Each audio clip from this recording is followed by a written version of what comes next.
Be एटिट्युडबाट प्रभु येशूले यो महत्त्वपूर्ण शिक्षाको खण्डलाई सुरु गर्नुहुन्छ र यो पछि 6 र 7 अध्यायमा पनि उहाँले लगातार यो शिक्षा दिनुहुनेछ। र आज आएर हामी 11 र 12 पदलाई हेर्नेछौँ। त्यहाँ प्रभुले यसरी भनेको छ, मत्ती 5 को 11 अनि 12 पदमा, धन्य हो तिमीहरू जब मानिसहरूले मेरो खातिर तिमीहरूको निन्दा गर्नेछन् र सताउनेछन् र झुटा बोलेर तिमीहरूका विरुद्धमा सब किसिमका खराब कुरा भन्नेछन्। तब रमाओ र अत्यन्त खुसी हो, किनभने स्वर्गमा तिमीहरूको इनाम ठुलो छ, किनभने यसरी नै तिमीहरूभन्दा अघिका अगमवक्ताहरूलाई तिनीहरूले सताएका थिए। हिजो हामीले धन्य धार्मिकताको निम्ति सताइनेहरू, किनभने स्वर्गको राज्य तिमीहरूकै हो भनेर हेरेका थियौँ भनेदेखि आज आएर धन्य मेरो खातिर सताइनेहरू, गिल्ला गरिएकाहरू, निन्दा गरिएकाहरू र झुटो आरोप लगाइएकाहरू, सब किसिमका खराब कुराहरू सहनेहरू, रमाओ र खुसी, अत्यन्त खुसी हो। बडो यो गजबको वाक्यांश यहाँनिर छ। येशू प्रभुले भन्दै हुनुहुन्छ, जब मानिसले तिमीहरूलाई मेरो खातिर गिल्ला गर्नेछन्, निन्दा गर्नेछन्, सताउनेछन् र त्यसपछि विभिन्न किसिमले झुटो आरोप लगाउनेछन्, तब त्यसपछि रमाओ र अत्यन्तै खुसी हो। यो आफैमा बडो गजबको बुझ्नै नसकिने वाक्यांश प्रभुले प्रस्तुत गर्दै हुनुहुन्छ। कुन चाहिँ व्यक्ति होला जो चाहिँ निन्दा गरिँदाखेरि, गिल्ला गरिँदाखेरि, उसको अपमान हुँदाखेरि ऊ अत्यन्तै खुसी हुन सक्छ। कुन चाहिँ व्यक्ति होला जब मानिसले उसलाई यातना दिन्छन्, दुःख दिन्छन्, घर गाउँ समाज र देशबाटै निष्कासन गरिन्छ, येशूमा विश्वास गरेको कारण जीवनका सबै कुराहरू ऊ गुमाउँदछ, त्यसमा अत्यन्तै खुसी होला। र झुटो आरोप लगाएर तपाईँ र मलाई जेल खानामा हालिन्छ अथवा दोष लगाइन्छ, त्यति बेला को चाहिँ रमाउन सक्छ?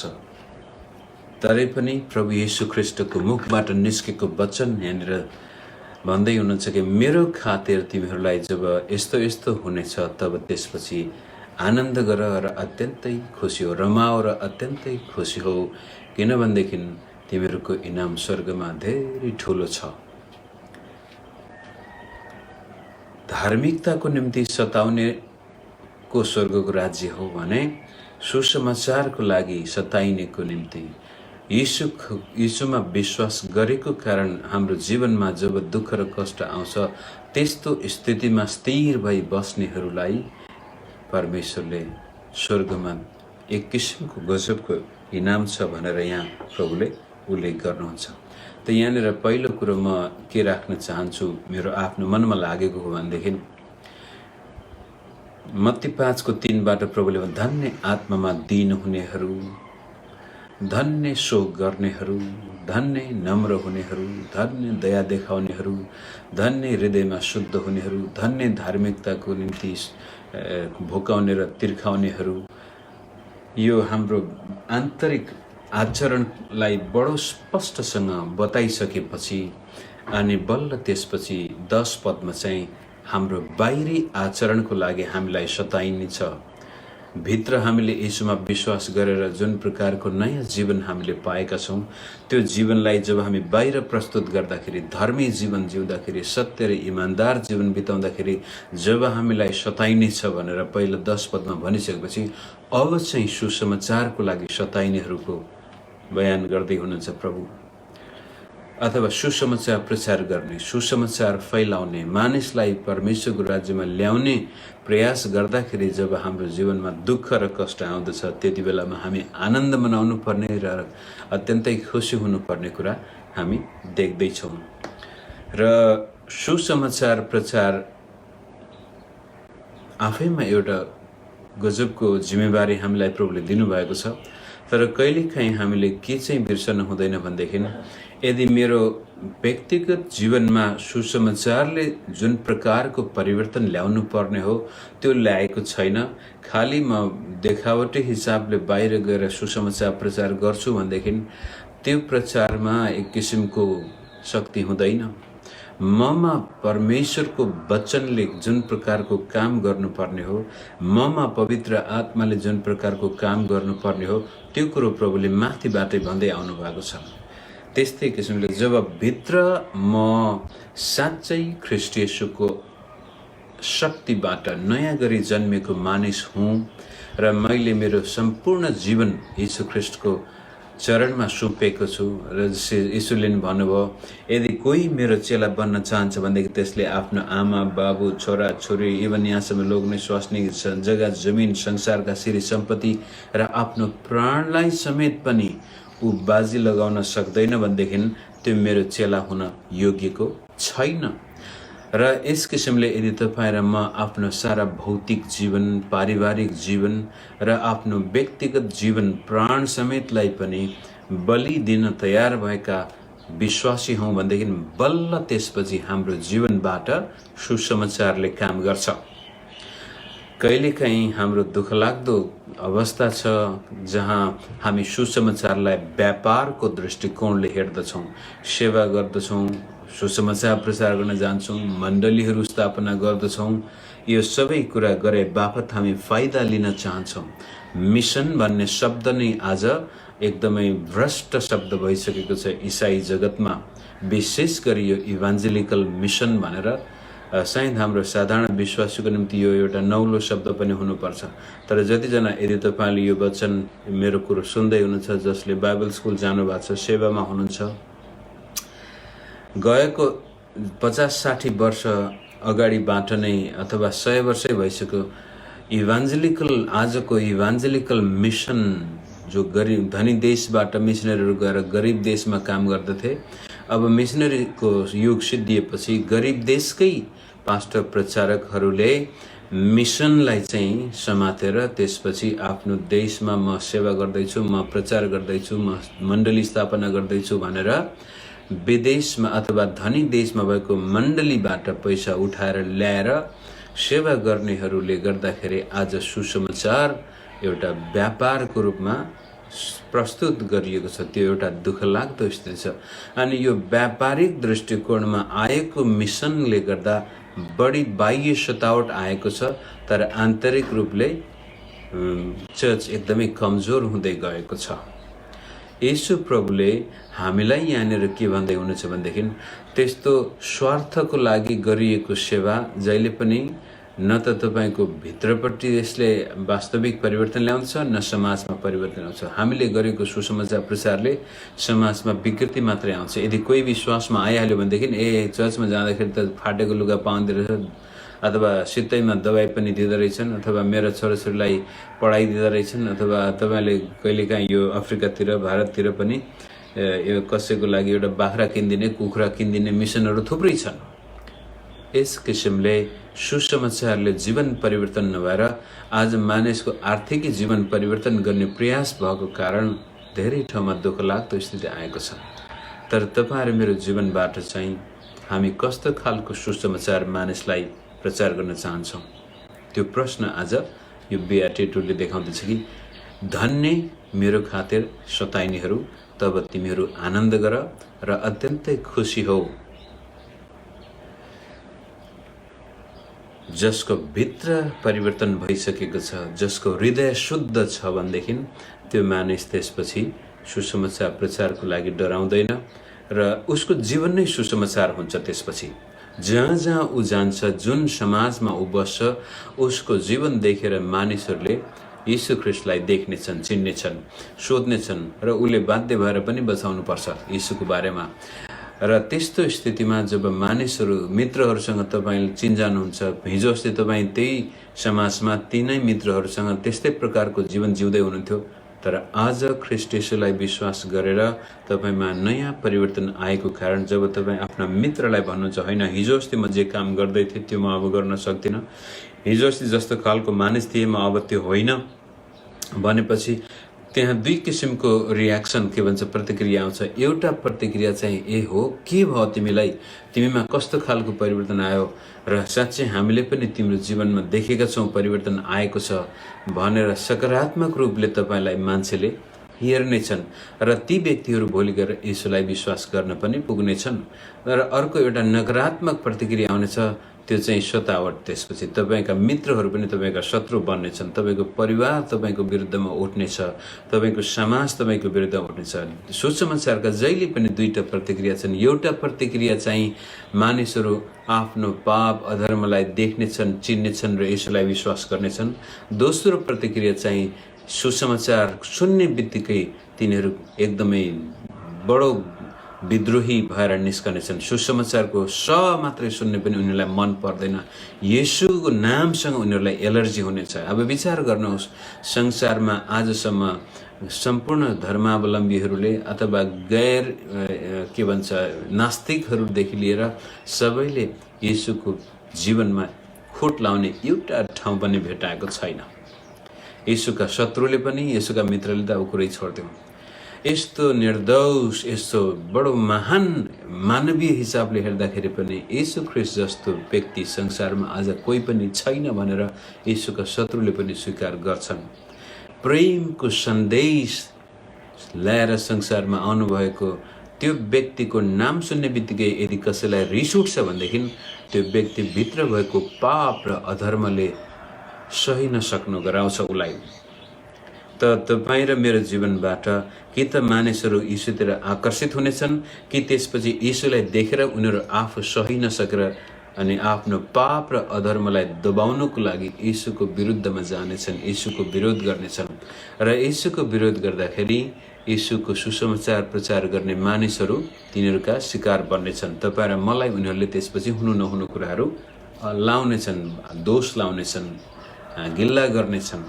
अनि नेपालमै पनि अहिले तपाईँ देख्नुहुन्छ विभिन्न यो धार्मिक अतिवादबाट प्रभावित भएका केही समुदाय र व्यक्तिहरू छन् जसले एकदमै उनीहरूलाई लाग्छ क्रिस्चियनहरूलाई त बेसरी नराम्रो अपशब्द बोल्यो भने यिनीहरू दुख्ला भनेर। तर यहाँ यीशु प्रभुले भन्नुभएको छ, जब मानिसहरूले तिमीहरूको गिल्ला गर्नेछन्, निन्दा गर्नेछन्, तब अत्यन्तै खुसी हो। अनि जब मानिसहरूले तपाईलाई मलाई झुटो आरोप लाएर यिनीहरू डलर खानेहरू भने पनि, यिनीहरू यो भने पनि, त्यो भने पनि, तब रमाओ, अत्यन्तै खुसी हो। अथवा कहिले आएर तपाईँ र मलाई भौतिक आक्रमण नै गर्छन्, मुद्दा नै लाग्छ, जेलमै जानुपर्छ भने तब अत्यन्तै खुसी हो। यो गजबको छ। त्यो प्रतिक्रिया हाम्रो जीवनबाट जानुपर्ने हो। कसरी तपाईँ र म रमाउन सक्छौँ भनेदेखि प्रभुले भन्नुभयो स्वर्गमा तिमीहरूको इनाम ठुलो छ। यहाँनिर हामीले के विचार गर्नुपर्छ भनेदेखि जबसम्म तपाईँ र मेरो सोच विचार स्वर्गबाट पूर्ण रूपले प्रभावित भएको हुँदैन तबसम्म संसारमा दुःख कष्ट आउँदा हामी रमाउन सक्दैनौँ। विशेष गरी यीशुको सुसमाचारको लागि कहिलेकाहीँ यहाँनिर एउटा कुरो याद गर्नुहोस्, कहिलेकाहीँ हामीलाई के लाग्छ भनेदेखि धर्मी जीवन बिताउन चाहने सबैलाई दुःख आउनेछ भनेर तीतसको किताबमा भने जस्तै, तिमोथीको भने चाहिँ दुःख होइन कि सतावट आउनेछ। जसले ख्रीष्टमा भक्तिपूर्ण जीवन बिताउनेछ त्यो सतावटमा पर्नेछ। कहिलेकाहीँ दुःख आउनेछ भन्दाखेरि अब आफ्नै कमजोरीबाट पनि दुःख आउन सक्छ। तपाईँले आफ्नो शरीरको स्वास्थ्य राम्रोसँग हेर्नु भएन, समयमा खानु भएन, समयमा सुत्नु भएन, जहिले पनि अति नै गुलियो चिल्लोमा नै मन पराउनु भने भोलि सुगर लाग्छ, हाई ब्लड प्रेसर हुन्छ, जीवनमा के रोग आउँछन्। त्यतिखेर चाहिँ रमाओ किन तिमीलाई धेरै सुगर भएको छ, रमाओ तिमीहरूलाई चाहिँ हाई ब्लड प्रेसर भएर शरीरमा दुःख आएको छ। त्यो होइन।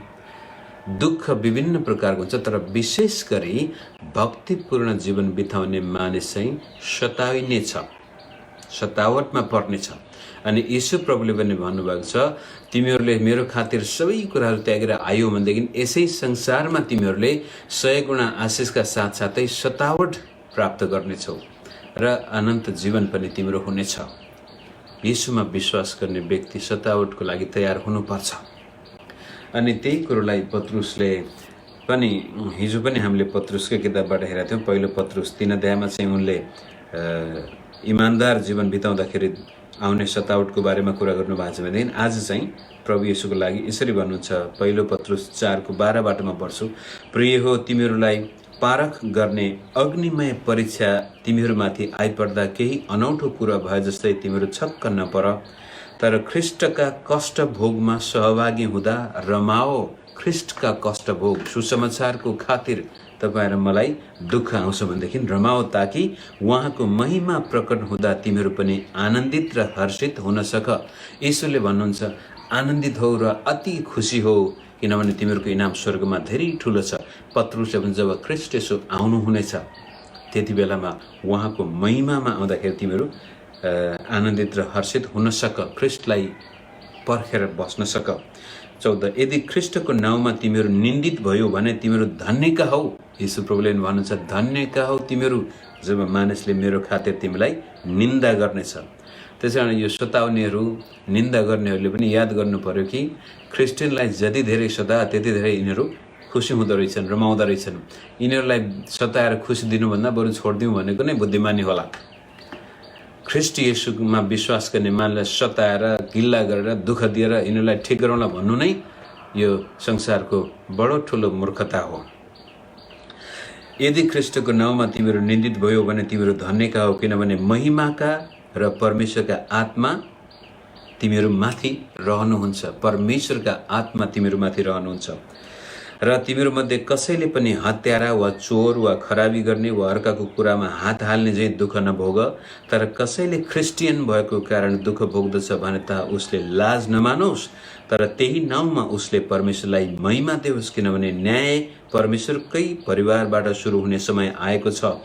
र यदि यो हामीबाट सुरु हुन्छ भने त परमेश्वरको सुसमाचार नमान्नेहरूको अन्त्य कस्तो होला। अनि यदि धर्मीजनको उद्धार कठिनसँग हुन्छ भने अधर्मी र पापीको गति के हुने हो। यसकारण परमेश्वरको इच्छा बमोजिम दुःख भोग्नेहरूले भलाइ गरून् र तिनीहरूले आफ्ना आत्मा विश्वासयोग्य सृष्टिकर्ता कहाँ सुम्पुन्। पत्रुसले भन्नुहुन्छ ख्रिस्टको खातिर दुःख भोग्दाखेरि हामी धन्यका हौँ र हामीलाई परमेश्वरको महिमामा जब ख्रिस्ट येशू आउनुहुनेछ त्यति बेला पनि त्यस्तै किसिमको आनन्द हुनेछ। र खराबीको लागि होइन तर सुसमाचारको लागि दुःख भोग्न तयार भयौँ भनेदेखि हाम्रो जीवनमा परमेश्वरले बडो उद्देश्यको काम गर्नुहुनेछ। र प्रकाशको किताबमा पनि हामीलाई त्यस्तै किसिमको उत्साह दिएको छ। प्रभु येशूले कि मृत्युसम्म विश्वासयोग्य हुनेलाई जीवनको मुकुट प्राप्त हुनेछ। र मलाई अर्डिनेसन दिने बेलामा त्यो पद दिएको थियो प्रकाश 2:10 मृत्युसम्म विश्वासयोग्य हुनेलाई परमेश्वरले जीवनको मुकुट दिनुहुनेछ। तपाईँ र मैले यसलाई विश्वास गरेपछि सतावट आयो कि आएन? एउटा विश्वासलाई जाँच्ने यीशु प्रभुको आफ्नो माध्यम नै हो। तपाईले ख्रिस्टलाई विश्वास गर्नुभएको छ तर सबै ठिक छ भनेदेखि चाहिँ तपाईँ र मेरो विश्वास गर्दाखेरि कहीँ न कहीँ खोट थियो कि? सतावट अवश्य आउनेछ त्यो व्यक्तिको जीवनमा जसले ख्रिस्ट येशूलाई साँच्चै नै अब सतावट आउनेछ भन्दाखेरि तपाईँ जेलै जानुपर्नेछ होइन, कुनै पनि प्रकारको चुनौती आउनेछ। त्यति बेला मैले यीशुलाई विश्वास गरेर गल्ती त गरेन कि भन्नेसम्म तपाईँलाई पुगाउनेछ त्यसले। र त्यसपछि आज यो पाठ बन्द गर्नुभन्दा पहिला यहाँ प्रभुले नै भन्नुभयो तिमीहरूभन्दा अगाडि अगमवक्तालाई पनि यिनीहरूले त्यसै गरेका थिए, अगमवक्ताहरूलाई याद गर। यदि कोही आज सुसमाचारको लागि सताइएको छ भनेदेखि ऊ चाहिँ नौलो प्रकारको दुःखमा होइन, परापूर्व कालदेखि नै धर्मी जीवन जिउने, सत्य जीवन जिउने मानिसलाई संसारले देखि सहँदैन। त्यस्तै किसिमले सुसमाचारको लागि जीवन बिताउने मानिससँग पनि संसार खुसी हुन सक्दैन। जसरी तिमीहरूभन्दा अगाडिका अगमवक्ताहरूलाई पनि यिनीहरूले यस्तै गरी सताएका थिए। त्यसको लागि हामीले पनि यो हिब्रू 11 अध्याय पढ्यौँ भनेदेखि अगमवक्ताहरू र सेवकहरू र आज इतिहासका पाना पल्टायौँ भनेदेखि इतिहास त परै जाओस्, तपाईँले टेलिभिजनलाई नै हेर्दाखेरि आजको समाचारलाई नै राम्रोसँग सुन्नुभयो भनेदेखि नाइजेरियामा कति धेरै दुःख पाइरहेछन् क्रिस्चियनहरू। यो त्यस्तै किसिमको आतंकवादी ग्रुप गएर राति राति क्रिस्चियन गाउँहरू आगो लगाइदिने, बालबच्चा स्त्रीहरूलाई मारेर अथवा कैदमा लगेर आज पनि यीशुको खातिर धेरै मानिसहरू शहीद भइरहेका छन्। खाडी क्षेत्रमा त्यस्तै छ, इस्लामिक देशमा त्यस्तै छ, भारतमै पनि आज धेरै ठाउँमा क्रिस्चियनहरूलाई भौतिक आक्रमण गरिएको छ, सताइएको छ, घर जलाइएको छ। त्यस्तै किसिमले एकजना व्यक्ति यो 1970 को दशकमा, सायद 1970 मा हो क्या हो, सोभियत युनियनमा एक 20 वर्षीय जवान व्यक्ति थिए, सेनामा भर्ती हुनु परेको थियो। उनको नाम थियो आइभन भानिया भन्ने उनको आफ्नो घरमा बोलाइने नाम थियो। आइभन 20 वर्षको जवान व्यक्ति रुसी सेनामा थियो, त्यति बेलाको कम्युनिस्ट फासिस्ट रुसी सेना, र उनी क्रिस्चियन भएको थाहा पाएपछि पक्रिन्छ। 2 वर्षसम्म उनलाई यातना दिनसम्म दिइयो र 1972 जुलाई 16 तारिक यातना पाइरहेको बेलामा उनको मृत्यु हुन्छ। जुलाई 16 तारिकमा उनलाई यस्तो किसिमको यातना दियो जो उनको शरीरले धान्न सकेन। तर जुलाई 15 तारिकमा उनले आफ्नो भाइलाई एउटा पत्र लेखेको छ, भाइ, म यीशु ख्रीष्ट सँगसँगै युद्धमा गएको छु, हाम्रो लडाईँ सुरु भइसक्यो र यो लडाईँबाट म फर्किन्छु कि फर्किँदैन मलाई थाहा छैन, तर आमा बाबुलाई यति मात्रै भन्नु, दाइले मलाई पत्र लेखेको थियो र उहाँ चाहिँ यीशु सँगसँगै युद्ध मैदानमा हुनुहुन्छ, फर्किनुहुन्छ हुन्न थाहा छैन। यीशु प्रभु युद्ध गर्दै हुनुहुन्छ अनि म लडाईँमा छु, यो लडाईँबाट फर्किन्छु कि फर्किन्न, अरू धेरै कुरा आमा बाबुलाई नभन्नु, यति मात्रै भन्नु, भाइ युद्धमा छ, यीशु प्रभु युद्ध गर्दै हुनुहुन्छ। र त्यसको भोलिपल्ट यीशुमा विश्वास गरेको कारण रुसको सेनाले धेरै यस्ता विश्वासीलाई मारेको थियो। तीमध्ये आइभन मोइसेभ पनि एकजना व्यक्ति थिए, जवान पुरुष थिए, जसले मृत्युसम्मै यीशु प्रभुलाई इन्कार गर्नु भएन। तपाईले ख्रीष्टलाई विश्वास गरेपछि के गुमाउनु भयो भनेर मैले धेरै वर्ष पहिला एउटा भिडियो पनि राखेको थिएँ, सायद त्यो तपाईले युट्युबमा भेट्टाउन सक्नुहुन्छ। यीशुलाई विश्वास गरेपछि के गुमाउनु भयो तपाईले? यदि आज यीशुलाई विश्वास गरेपछि खाली प्राप्त गर्ने कुरातिर मात्रै तपाईको मेरो ध्यान छ भनेदेखि सायद मित्र तपाईँ र म भित्र सुसमाचारले जुन प्रकारको काम गर्नुपर्ने थियो त्यो गरेन कि? यीशुको लागि तपाईँ र मैले के दिएका छौँ?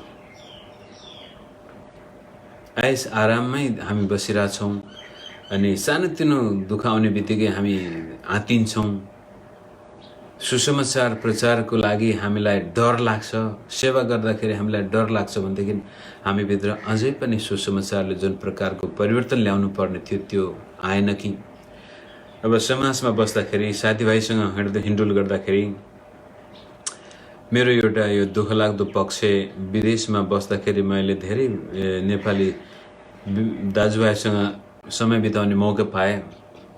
विदेशमा बस्दा उहाँहरू चर्चमा पनि आउने, विश्वास गरी पनि टोपल्ने, बप्तिस्मा पनि लिने, तर नेपाल फर्केपछि सजिलै आफ्नो परिवार, गाउँ समाजको डरको कारण उनीहरू चर्चमा आउन बन्द गरिदिन्छ।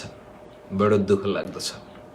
धेरै यस्ता व्यक्तिहरू मेरो जीवनमा मैले देखेँ, मित्रहरू मेरा छन् आज, जसले ख्रीष्टलाई सहर्ष स्वीकार गर्न सक्नु भएन। विदेशमा बस्दा गर्नुभयो, चर्चमा आउनुभयो, बप्तिस्मा पनि लिनुभयो अनि राम्रै भइरहेको थियो, तर जब उहाँ स्वदेश फर्किनु भयो उहाँको विश्वास रहेन। लोकाचारको लागि, गाउँ समाजमा आमा बाबुको चित्त नदुखाउनको लागि उहाँहरूले आफ्नो विश्वासलाई बाक्समा राखिदिनु भयो। र आज पनि हाम्रो सम्बन्ध राम्रो छ, तर दुःखलाग्दो कुरो त्यो विश्वासले जीवन प्रदान गर्न सकेन।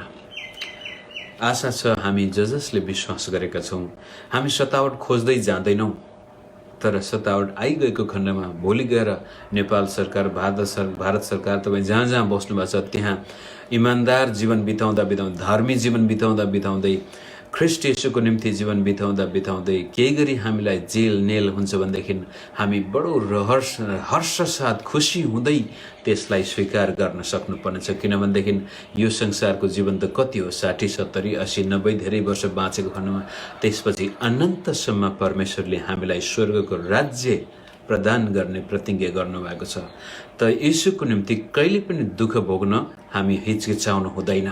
सुसमाचारमा विश्वास गरेको कारण यदि हाम्रो जीवनमा केही कुरो गुमाउनु पर्छ भनेदेखि तपाईँ र म कहिले पनि पछि हट्नु हुँदैन। र सुसमाचारलाई बेचेर, येशूलाई बेचेर फाइदा लिने काम गर्नुभयो भनेदेखि तपाईँका सबै कुराहरू गुमेर जानेछन्। त येशू ख्रीष्ट आफ्नो महिमामा आउँदाखेरि तपाईँ अत्यन्त खुसी हुनुको सट्टामा लाज लागेर आउनेछ तपाईँ र मलाई। मित्र याद गर्नुहोस्, त्यसै कारण पत्रुसले भन्छ जब ख्रीष्ट आफ्नो महिमामा आउनुहुनेछ त्यति बेलामा पनि तिमीहरू आनन्द गर्न सक्ने हो, रमाउन सक्ने हो। आज तपाईँले सुसमाचारलाई प्रयोग गरेर बेचेर भौतिक लोभ लालचको लागि त्यसलाई प्रयोग गर्दै हुनुहुन्छ भनेदेखि त्यो दिन तपाईँको निम्ति लाज लाग्दो हुनेछ। त्यो मात्र होइन, संसारमै बसुन्जेलसम्म यदि मैले सुसमाचारलाई चलाएर यीशुको नाउँ बेचेर, मण्डलीहरू बेचेर, झुट ठगठाग गरेर निकै राम्रो महल बनाएको छु भनेदेखि त्यो महलभित्र सुत्दाखेरि राति मेरो विवेकले मलाई पोल्नेछ। मानिसलाई म ठग्न सक्छु, प्रभुले आशिष दिनुभएको भन्न सक्छु, तर ख्रीष्ट येशूलाई बेचेर सुसमाचारलाई प्रयोग गरेर यदि म भौतिक कुरा प्राप्त गर्दैछु भनेदेखि आत्मिक हिसाबले मैले धेरै कुराहरू गुमाइरहेको हुन्छु। कहिले पनि छातीमा हात राखेर म भन्न सक्ने छैन प्रभुको सामनेमा, हो प्रभुले क्षमा दिनुभयो, नो प्रब्लम, प्रभुको नाउँमा तपाईँले पश्चाताप गर्नु भने तपाईँले भ्रष्टाचार गरेको पनि, अत्याचार गरेको पनि, व्यभिचार गरेको पनि सबै कुराहरू क्षमा त हुने छन्।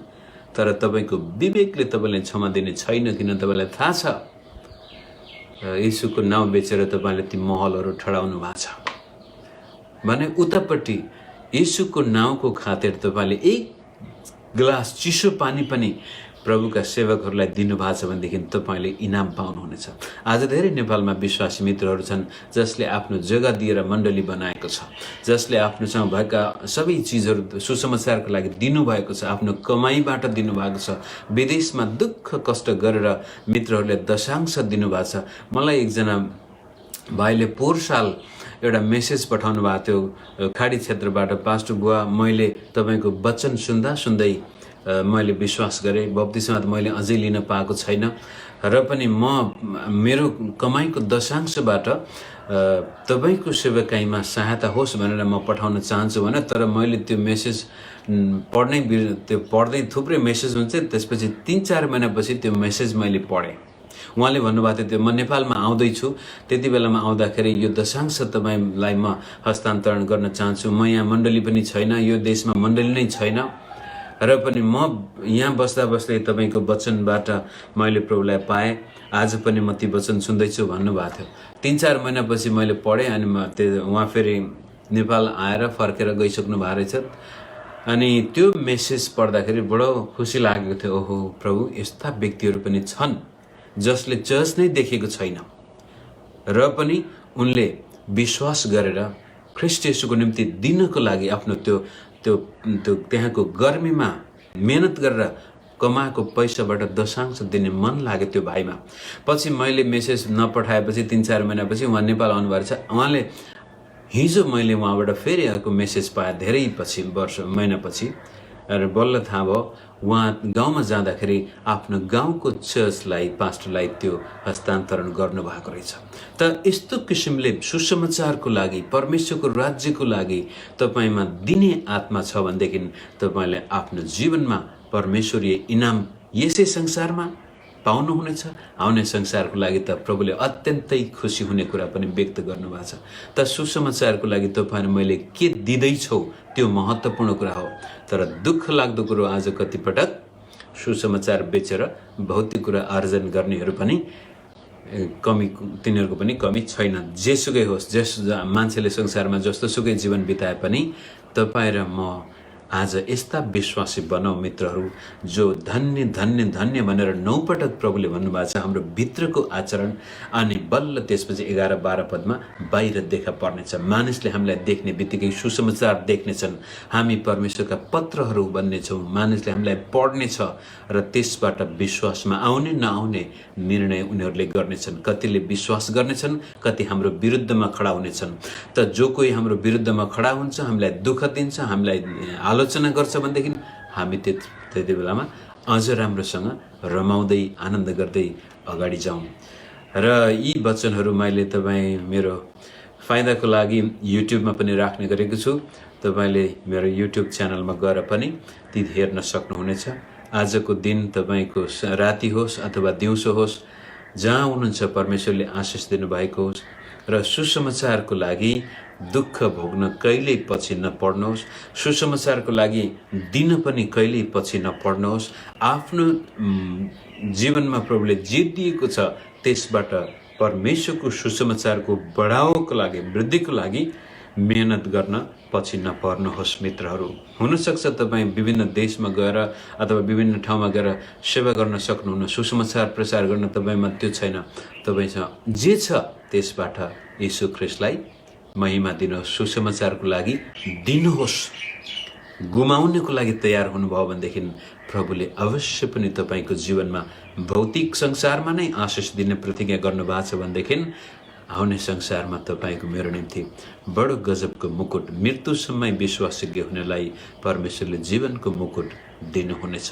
प्रभु यीशुको महिमा भएको होस् र तपाईँहरूको जीवनमा त्यो उहाँको महान आशिष यसै संसारमा पनि आएको होस् भन्दै आजको वचन यहाँ राख्छु। जय मसीह।